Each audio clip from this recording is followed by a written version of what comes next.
Nora Alexandra murka dirinya disebut mandul oleh oknum tak bertanggung jawab.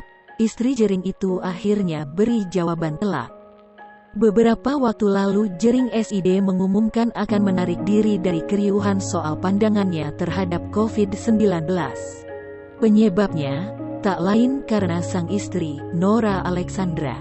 Menurut Jering, sang istri kini menjalani program kehamilan.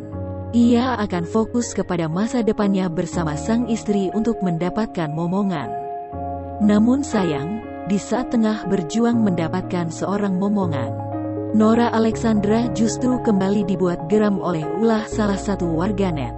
Warganet tersebut justru menuding Nora Alexandra mandul.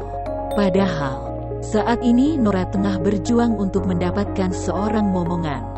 Sontak, Nora Alexandra yang geram disebut mandul pun langsung menantang warganet tersebut untuk memberikan bukti.